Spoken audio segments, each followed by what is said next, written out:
salaamaaleykum mbokk yi juróom-ñaari waxtu mooy jot ci seen télévision nationale ñu indi leen xabaar yi nga xam ne ni ñoom la ñu fi jot a taatane xabaar yi nag li ci gën a fës moo di li nga xam ne nii moo di li ñuy baaxoo di def rek jagleel ko tawat ji di coronavirus tey njiitu réew mi itam doon wéy di dalal ñi nga xamante ne nii ñoom ñoo doon ñi ma bokkal langue politique gi démb loolu lay yendoo tey ji itam incha allah dinañu wax li nga xam ne nii moo doon tolluwaay yi ndax ni ñu ko gisee nii itam kilifa yi nga xam ne mooy faral di indi xabaar yi dinañu wax ñi nga xam ne ñoo doon am doomu jàngoro ji ci bés bi nga xam ne toll na ci juróom-ñeent fukk ak juróom-ñeent ñi wér juróom-ñeent fukk ñëpp nag ñoom ñu nga am tawat jooju te ñu ngi leen itam di saytu seen wàllu wér-gu-yaram ni ñu ko waxee ci bopp xabaar yi njiitu réew mi di président Macky Sall ni ki démb dafa yendoo dalal ay kilifa yoo xam ne dañoo bokk ci langue politique gi ñoom nag la fa doon seen i tànk moo di waxtaan ak kilifa réew mi ci li nga xam ne moo doon tolluwaay Sénégal itam di tolluwaay àdduna bi moo di tawat yi nga xam ne nii dafay nuyoo si tawat yooyu nag laaj ñëpp bokk doon wenn say ngir mën a jaamaarloo ak moom ngir daan noon bi nga xam ne nii moo doon noonu Sénégal ñu teewlu ci Omar Ñing. Idrissa Seck di njiitu parti Rewmi le président de la République Macky Sall njëkk dalal gannaaw nag waxtaan wi ñu amal ñoom ñaar moom ki nekkoon premier ministre wax ne rafetlu na lool li njiitu réew mi def. li nga xam ni lii président de la République def na ko muy woo ñëpp askan wi yëpp yemul rek ci leader politique puisque jàngoro bi moom ñëpp la concerné xeex bi ñëpp la concerné. te jàngoro bi daf cee am loo xam ni lii lu simple la mooy amuñu vaccin amuñu garabam te it jàngoro bi amul tànk amul laaf nit moo koy jox nit donc sorewante gis ngeen bi ñu ñëwee dañoo dandante puisque loolu la situation bi laaj mesures yi ñuy jël yépp pour fagaru la pour fegu la avant ñuy obligé di faju ndax système de santé bi même bu doon système de santé bu baax ak pays développé bu malade yi baree rek jaaxle daal di tàbbi gis ngeen situation bi am Italie. gannaaw Idrissa Seck El Hadji Malick Gakou jiite grand parti moo ñëw waxtaan ak président de la République gannaaw nag ba ko njiit réew mi dalalee bi mu génnee yi kàddu la yëkkati. gërëm naa président de la République ci li nga xam ne nii tey jii taxawaay bu am solo bi mu def bëgg jël réew mi yëpp ñu ànd liggéey pour xeex li nga xam ne nii mooy jàngoro ji lëmbee àdduna bi lëmbee Sénégal ñëpp xam nañ ne tey jii lu toll ci 2 milliards yi doomu aadama ci àdduna bi ñu ngi leen téye ci seen kër ndaxte feebar bi fu nekk lay dugg ku nekk la mën a gaañ te amul seetlu ci kilifa ak keneen loo xam ne ni nag tey jii bu dalee Sénégal mën a gaañ Sénégal ñun Sénégal yëpp a ci war a ànd juboo bokk ndey bokk baay dañuy wax ne tey jii bu Sénégal soxlaa kenn bëggatul dara ñëpp ñoo war a ànd boole suñu doole ji nag boole ko mooy def li président def tey jii ñu génne fii def ko ak askan bi ñu àndal ak Sénégal yëpp pour que ñun ñëpp ñu ànd xeex li nga xam ne nii mooy jàngoro ji. Khalifa Ababacar Sall moom it ñëw na waxtaan ak président de la République Macky Sall mu wax ni rafetlu na li nga xamante ni moom mooy doxalin bi jëm ci coronavirus bi. fii Sénégal moo woote àdduna bi yëpp sax la lii dal mais li nga gis comme lecture mooy que ni ñëpp xam nañ ni ànd booloo juboo déggoo mooy lii solution mooy réponse mooy solution ba tax na ñu ñëwoon wuy si ci loolu waxtaan wi ñu waxtaan ak président ci loolu la sukkandiku nan la ñuy fexe ba pandémie bi Sénégal mën ko affronter ba doon affronter ko de manière efficace loolu la ñu waxtaane du li nga wax kilifa na nga génnee ci biti mais li am solo mooy rafetlu nañu mesures yi nga xam ne gouvernement bi jël na ko yaakaar nañu gëm nañu sax ni ça va dans le bon sens c'est les bonnes mesures et que su ñëpp taxawee juboo déggoo ànd yàlla mën nañ ci may ndam parce que looloo am solo. njiitu parti bii di PASTEF Ousmane Sonko moom it ñëw na njiitu réew mi dalal ko ñu waxtaan yii kàddu la ñu dénk gannaaw ba mu génnee ci audience bi. xeex bi buñ ci tollee moom defe naa waratuñu du sax Pastef wala APR wala PDS parce que c'est le citoyen sénégalais qui est menacé kon teewul it organisation bu ne moo xam daayira nga moo xam association sportive ak culturelle nga moo xam parti politique moo xam syndicat nga comme ay mbooloo mi ngi sa biir di nga am loo ci def. jàpp naa ni bii mbir mi dooree ba léegi mesures yi nga xam ne jël nañ ko jàppoon nañ ni mesures yooyu la ñu waroon jël te wax nañ ko publiquement wax ko ci ay vidéo bind ko ñi nga xam ne it ñi ngi ànd ak ñun jox nañ leen ay tegtal pour que mu am lu ñu def distribuer ay produits yoo xam ne pour gel yeeg ñoom seen sensibiliser nit ñi def porte à porte defe naa am na lu ñu ci jot a def waaye li ëpp solo mooy ñu jàpp ni mbir mi kenn warul ci xaar kenn warul yaakaar ni diw la gën a concerné que diw parce que virus la mooy ab mbindaafoon la boo xam ne kenn ci ñun mënu koo gis ci bëtam waaye moo ñu mën ñun ñëpp te ma ngay wër. Serigne Modou Kara Mbacké moom moo jiite parti bii di PVD gannaaw nag ba ko njiitu réew mi dalalee moom it rafetlu na lool li njiitu réew mi def ngir rek xeex Covid-19 bi. bi ma duggee li ma ko njëkk a wax rek mooy da ngay am ndam nee naa ko itam feebar bi fii du fi avancé Sénégal na sa xel dal du avancé waaw loolu sama conviction la donc li nga xamante ne bii parce que moom mi ngi ci continuité am rek waaw président Macky ku ko xam moom daanaka lu man di xew itam même comportement même attitude xanaa ay ajustement dina ci am ay yooyu rek yu muy yokk mais lu man di xew itam moom waaw mi ngay ko dalam mi ngay expérience am mi ngay ko njàmbaaram mi nga ji itam bëgg askan wi surtout stress bi nga xamante ne bii mooy xew waaw loolu dinaa ci profiter wax Sénégal yi nit fal yatawakkalil mu'minuuna alallah nit dafa war a ñeme ragal baaxul waaye bu ma nuyoo kii mbaa bu kii sëqatee man bi ma avant may génn damaa ñaan ku tedd ki ne ko bu ma fa sëqat ndax sëqat day bette te boo sëqatee maa nga kii ñu ne mu ngoog donc nit dafa war a ñeme waaw faw fal yatawakkalil mu'minuuna alallah te dee kenn mënu koo daw waaw wala kuntum fi burujin mushayyada kenn mënu koo daw Macky moom dañu koy ñaanal rek dëgg la sax Serigne Sane koy ñaanal waaye man nag maa ciy raw fii li may wax rek pour tout le monde mooy un citoyen moom dafa war a respecter dogalub état. Professeur Issa Sall bu parti bii di PUR moom it wax ne kenn du leen jiitu ci xeex bi njiitu réew mi woote ngir daan Covid-19 bi. président de la République jël na ay mesures am jaanam wàcc na ñun ñoo ci des ànd nañ ci te dinañ ko jàppale ñun li ñu war a def aussi nañu ko def. que damay dégg ñu wax état d'urgence sanitaire loolu amul parce que mbir mi du problème mu santé c'est un problème global état d'urgence la binduñ fenn état d'urgence sanitaire état d'urgence la ñu bind. te bu ñu nee état d'urgence nag mooy nit ki da nga koy bàyyi dooleel ko pour ñetti weer mu seet xalaat nit ñi jàppale ko la mu war a def mu def ko. moom député PUR bi nag moom moo tëj pàcc bu njëkk bi nga xamante ni njiitu réew mi moom la jagleel audience yii muy amal jëmale ko ci opposition parlementaire bi lépp rek ngir xeex coronavirus bi.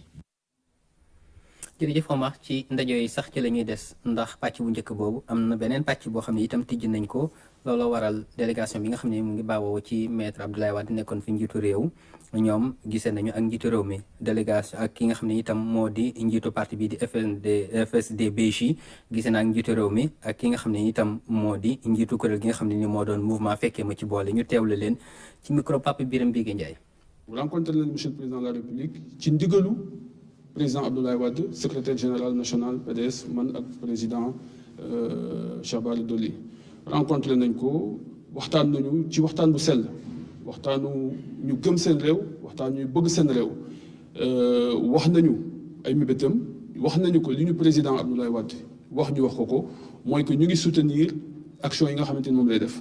pour que li nga xamante ne moom mooy suñu noon te dugg ci àdduna te menace nekk ci humanité bi ñu mën ko accompagner mën ko jàppale pour que mu mën ci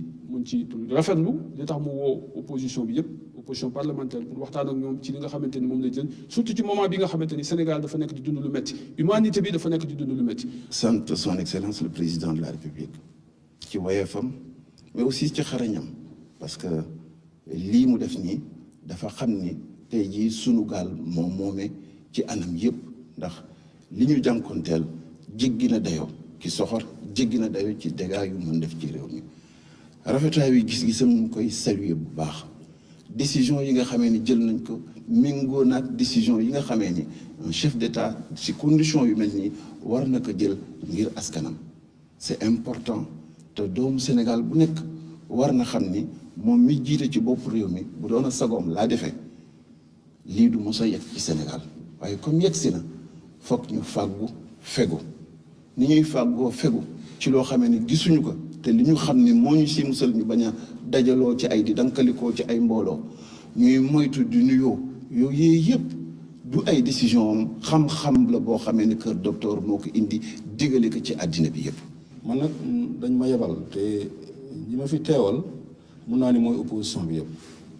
daanaka juróom fukki parti opposition bi yëpp membre front de résistance lañ am na ay syndicats yu ci bokk am na ay personnalités indépendantes yu ci bokk ànd na ci mesure yi nga xam ne président jëloon na ko pour xeex jàngoro mesure yi mu mujjee jëlit amul kenn koo xam ni ci ñun nee nga àndoo ci ndax président wax na ko àddina bi yëpp d'accord nañ ni guerre mondiale dafa am waaye guerre mondiale bii nag li ko wutalee geneen guerre mondiale yi mooy da ngay guerre moom da ngay xam ki ngay geeral kan la di ko gis di ko xool xam ni diw mi kat fii nga koy jaar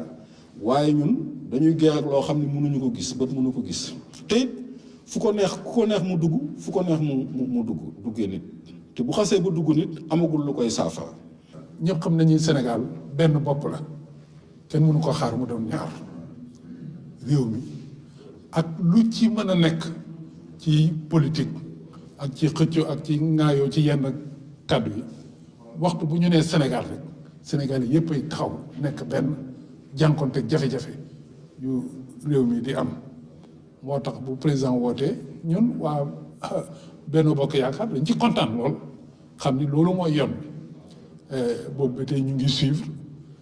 gisee yi muy gisee leader yi fi nekk yëpp sensibilité yi fi nekk yëpp ndax sensibilité yooyu yëpp Sénégal lañ bokk sensibilité yooyu yëpp jàmm la ñu bëgg ci Sénégal sensibilité yooyu yëpp li ñu bëgg mooy Sénégal jëm kanam kon nag ba mu leen wooyee ñooñu tamit nangu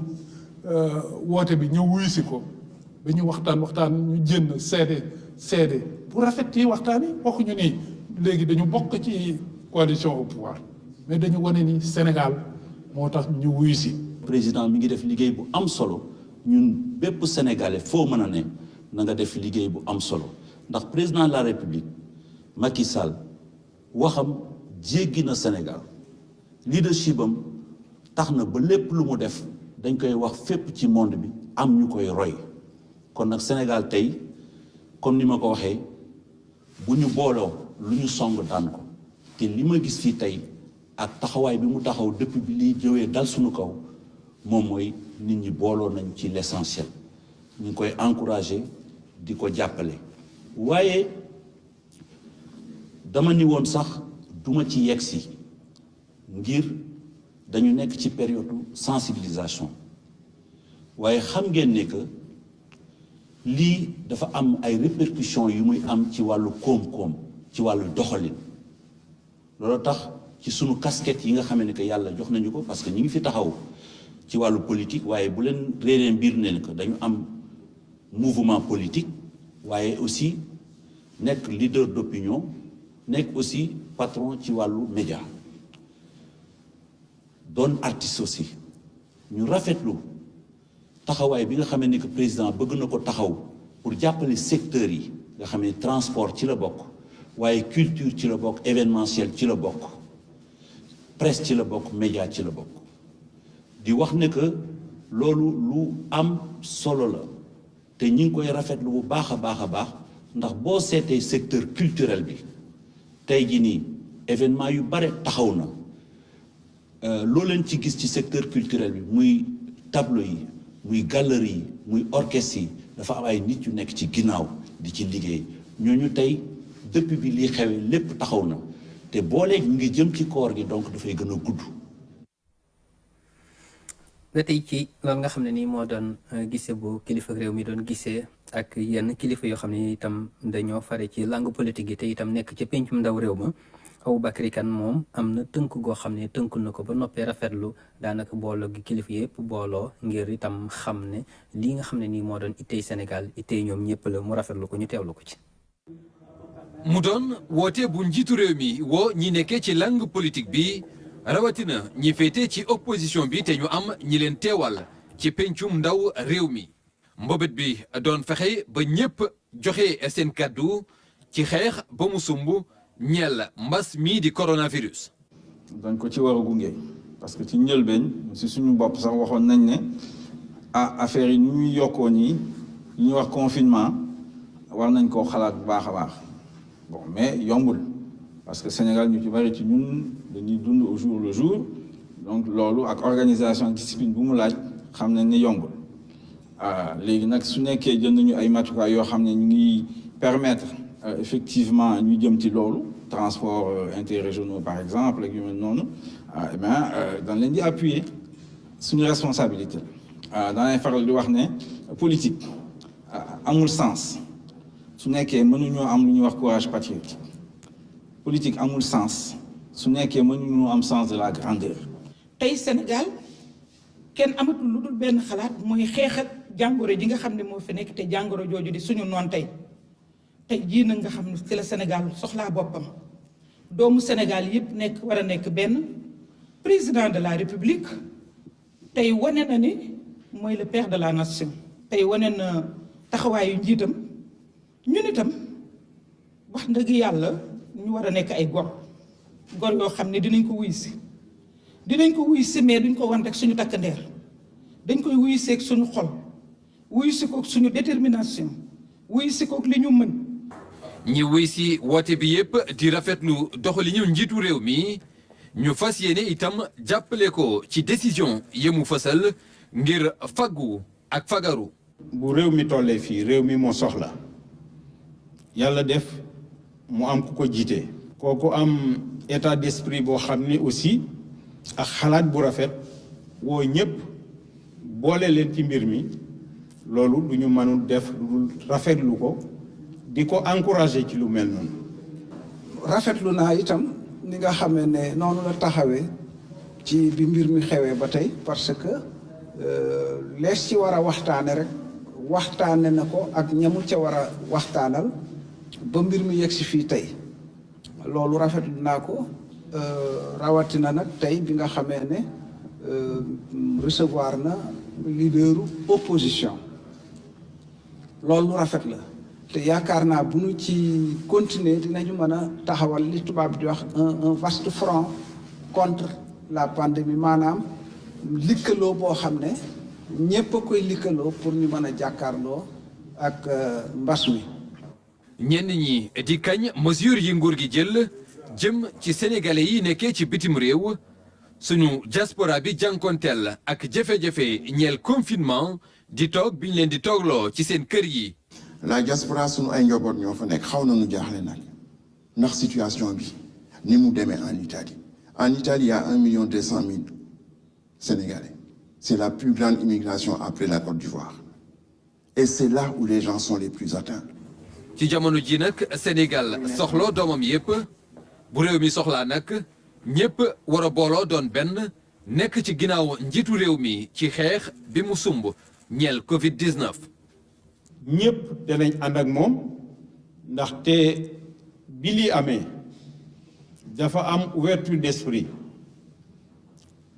woo sëriñ yi woo société civile woo toute la classe politique ñu ñëw wisi ko pour ñu ànd ci xeex bi ndaxte moom xeex bi moomu ko xeexu sénégalais yépp la. ñu ñaan yàlla nag yàlla indi jàmm ci réew mi et de féliciter le président de la République qui est aujourd'hui un chef d'état-major dans une guerre yàlla na ko yàlla may kàttan. njiitu réew mi président Macky Sall di ñaax ñépp ñi sàmmonte ak digle yi bàyyeekoo ci kër docteur yi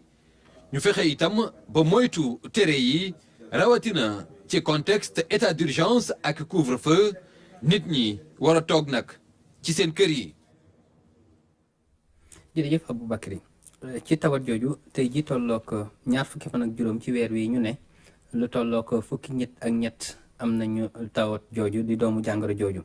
loolu nag ka wax moo di Aloyse Waly Diouf moom mi kenn ci kilifa yi nga xam ne itam dañoo nekk ci njëriñ ji ñu dénk lépp lu jëm ci wàllu wér-gi-yaram tey sam saa su ne muy baaxoo di ñëw ngir indil ñu ay leeral ci tolluwaay yi ñu teewlu ko.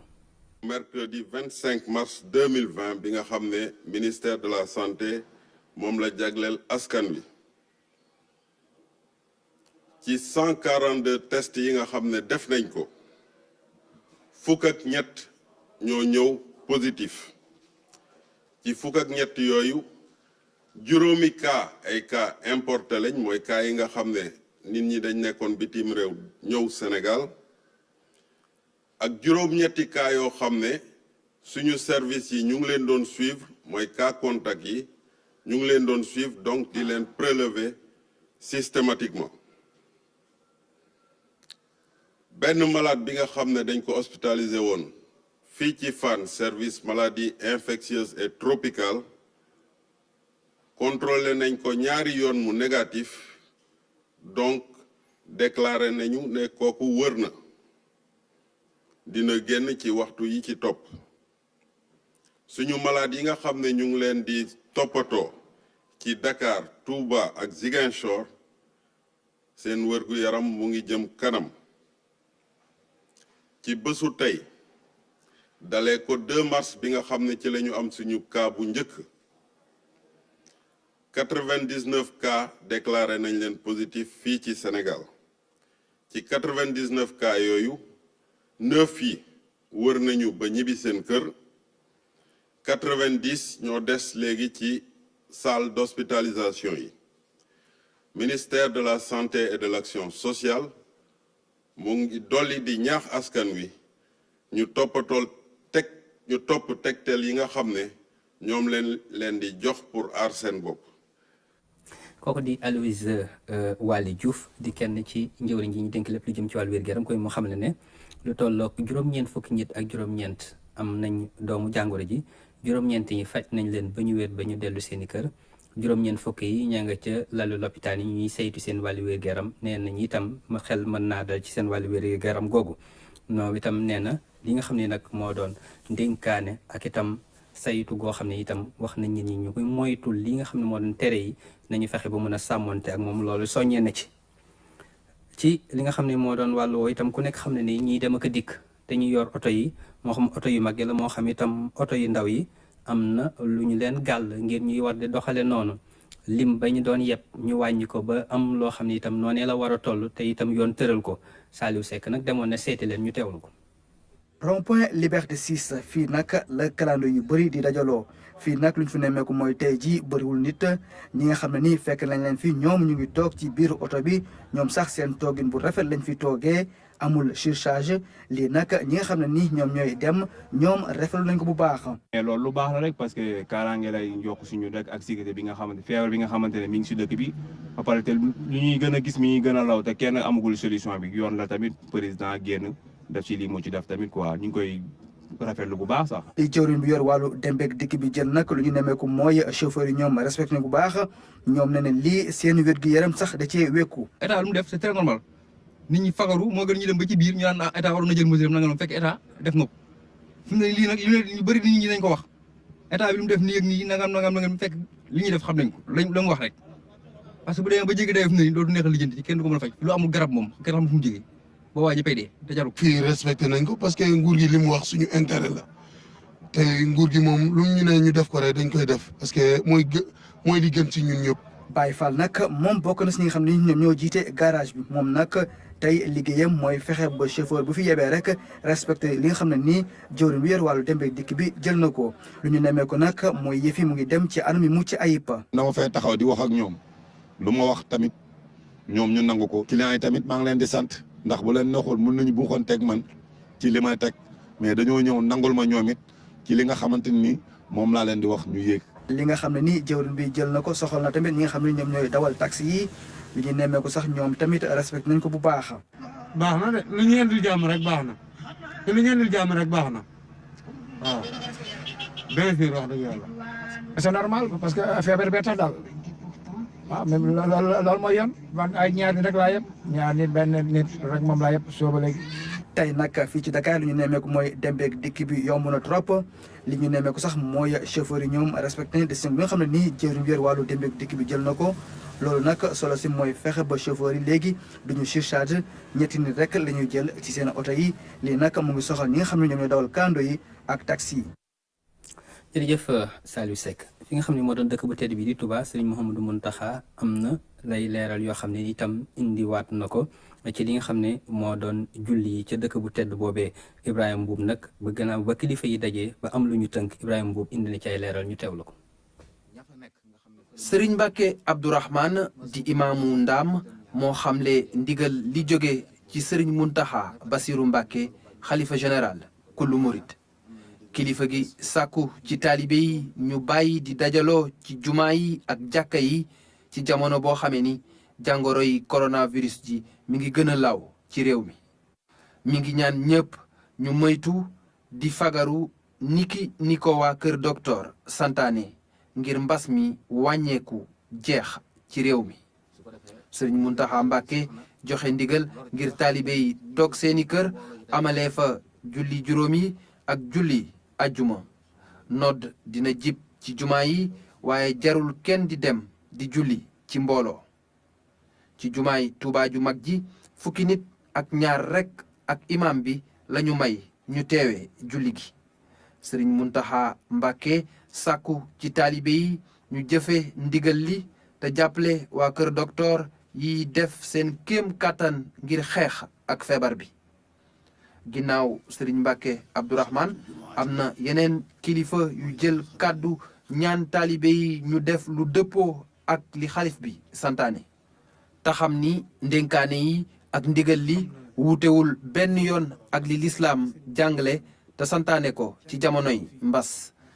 ci wàllam sëriñ Basiru Abdou Khadre Mbàkke xamle na ni xalif bi sàkku na ci mbokku taalibe yi ñu dellu ci borom bi ñaan te fagaru su ko defee yàlla musal ñëpp ci jàngoro ji mi ngi ñaanal itamit doomu Sénégal yi nekk bitim réew boole ci di leen ñaax ñu dem kër docteur saa boo xamee ni ñibbisi nañ fii ci Sénégal su ko defee ñu bañ a wàll kenn bañ a lor seen njaboot ak seeni dëkkandoo bu fekkee ni doomu jàngoro bi mi ngi ci seen yaram. jërëjëf Ibrahima kon loolu doon loo xam ne ni ko Serigne Mbacke Abdourahmane waxee ñu tijji jumaayi Touba ji di fa noddu li nga xam itam moo doon lim ba ca mënta ñàkk ñu fay jullee loolu ak ndénkaan yi nga xam itam sëñ bi wax na ko ne bu ñu noddee itam na ñu jullee fa ñu nekk loolu lu jara leeral la. ba tey ci wàllu xabaar ci mbir moomu ñi nga xam ne itam ñoo nekk ci yenn gaaraas yi am na ndigal loo xam ne itam jib na ca ba am na yoo xam ne itam dañ leen di tëj loolee nag tëj googu am lu muy jur. am itam nu ñu koy doxale am ñoo xam ne ni itam dinañ ko yëg ca ñi ciy yëngu Lamine Touré lañ ciy teewlu. li ñu nemmeeku ci gare des Beaux Maraîchers moo di ne lépp taxaw na lu jëm ci wàllu dem ak dëkk bi ci réew mi ak ca bitim réew daanaka lépp taxaw na fu mu ne nii. oto yi doon dem di dikk parce que ministre bi ci discours am wax nañu ñu arrêté ñi nga xam ne dañ doon jógee ci région dem si région te fii la ko nit ñi doon jëlee. léegi boobu moo tax léegi loolu dafay taxaw am na tamit ñoo xam ne ay bus yoo xam ne dañ doon jóge fii di dem di génn Sénégal di dem Mali di dem Niger di dem Côte d'Ivoire ñooñu tamit arrêté nañ waaw loolu tamit bu loolu arrêté bus yi su arrêté mooy nit ñi ñëwatuñ fi nit ñi buñ fi ñëwatul ñi nga xam ne dañuy nekk ci restaurant yi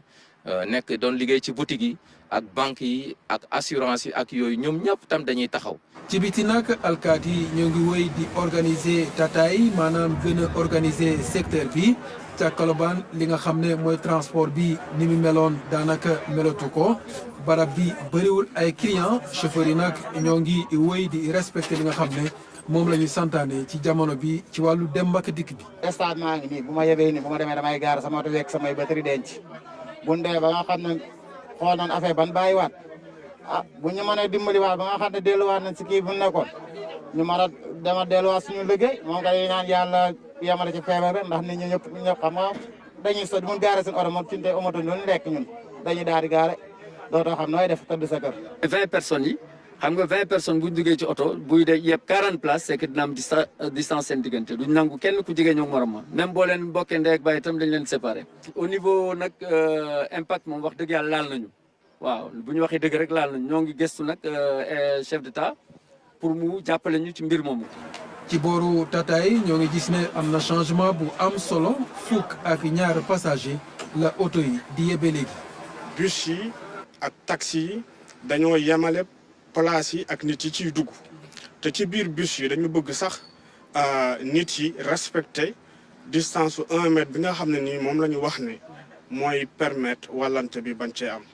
gare urbaine yi nag décision tamit yu am solo lañ ci jël maanaam dañ ne lépp loo xam ne activité la te bokkul ci transport maanaam njaay meek taxawaalu bi yenn say dañ koy dakkal. li nga xam ne mooy xeex ngir lii di coronavirus bi jógee fii ci réew mi am na lu mu jur ci wàllu recette fiscale ci secteur transport. li fa réew mi waxal na boppam ne dafa def benn fonds spécial tuddee ko fonds force Covid 19 lépp pour taxawu opérateur transport yi la. ci loolu la ñu liggéeyee ministère teg benn comité d'évaluation et de suivi li nga xam ne nii moom la ci opérateurs yi di ñàkk muy Dakar Dem Dikk muy aftu muy taxi yi ak région yi sax bàyyi wuñ leen ci seen koom-koom ñu ngi koy xayma dinañ ko xaatim tënk ko ci kayit boo xam ne nii dinañ ko waxtaanee kilifa réew mi.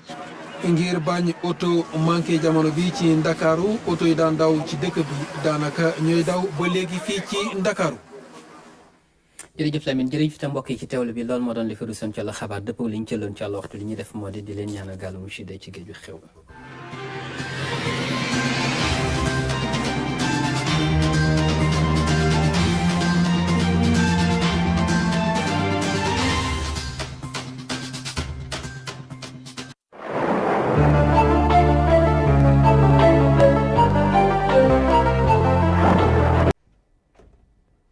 asalaamaaleykum suñu mbokku téléspectateurs yi ñuy seetaan si seen télévision RTS waa ANACIM ñoo am mbégte di leen yeesalaat seen xibaar météo